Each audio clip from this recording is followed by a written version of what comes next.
It was the day you went to her lodge to chase Ifeanyi away that you had the accident that got you bedridden until the prince came into the picture.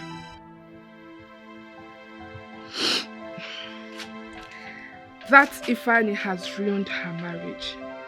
Ah. Papa, your daughter has been bringing Ifeanyi into her matrimonial home. Ah. On her matrimonial bed. He even wears her husband's clothes. As we speak, we are not sure of the paternity of that child she is carrying. Hey, Amaka, Mbanu, Amaka, that one is not true. No, it's not true. You know where you are? This is Nollywood Pictures TV.